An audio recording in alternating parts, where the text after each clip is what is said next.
Hey, good morning. Welcome back to our devotion. Today we're talking about joy. It is the second virtue that is listed there in the book of Galatians, chapter 5.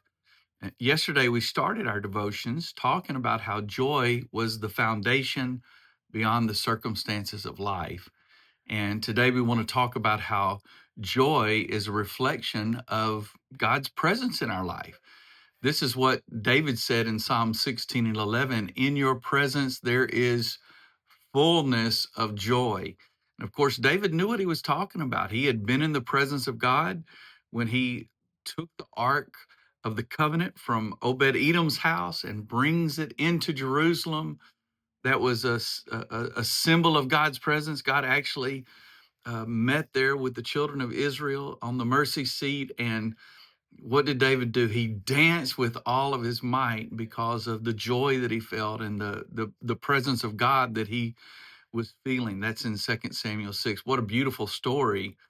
And really that's what our life does. If we're close to God, it should produce joy in our life.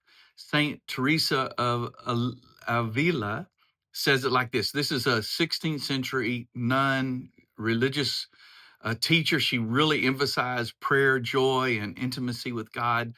That's just a great quote from one of her writings. Where there is no joy, there can be no good spirit.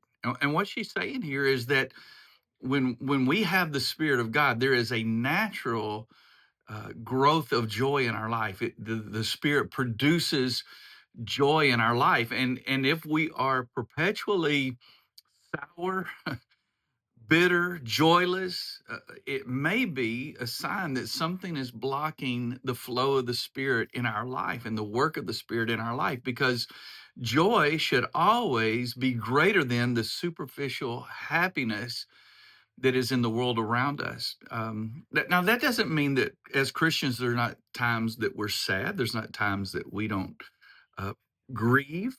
Of course, those things happen, and we should understand that that's just the natural emotions of this world. But the joy that we're talking about is a deep spiritual joy that even in those times when we may have emotions of sadness or grief, there is something inside of us because we're attached to the Spirit is attached to us, that there is this growth of joy in our life, a joy that we know where our future is, that we know that the grace of God is strong enough to see us through any situation. Joy can exist alongside sorrow, and it can exist alongside sorrow because joy flows from intimacy with God. God doesn't leave us in those times of sorrow. He's right there with us, and even in the sorrow, we can feel the joy of the Lord. I really feel like that if we're living a joyless life, first of all, I don't think there is such a thing as a joyless Christian life. But if we're living that type of life, then we're missing the vitality of the Spirit, the strength of the Spirit, the encouragement of the Spirit. Um, in the vineyard, it's those leaves that turn towards the sun because the sun is giving them the nutrients and the strength that they need. And it's the same way with our life. When our life turns toward Jesus, we receive joy and growth. Okay, so how do we apply this? How do we apply joy that reflects God's presence? We're going to go back to just some practical things. First of all, just practice God's presence. Practice seeking God, being with God, touching God, and let his presence touch you. Let his presence be there. Pause throughout the day to whisper those prayers, and to even make the declaration, Lord, you're here with me. I know you are, because you said you would never leave nor forsake.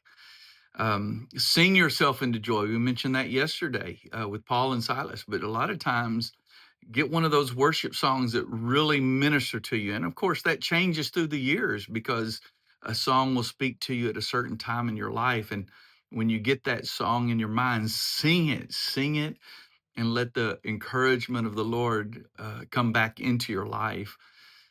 Sometimes we just need to create joy moments, moments where we go outside and look at the beautiful sunset, moments when we take deep breaths and trust in the Lord, and just reminder of all the things that God has done for us, and that's creating those joy moments. Another thing you can do is you can encourage someone. It's amazing how much joy you'll receive as you help other people. And then finally, I've heard of people keeping a joy journal. Well, every day they wrote something down that they could be thankful for. That may be a great thing for you, is to start your own joy journal so you can record all of the incredible things that God is doing for you. Amen.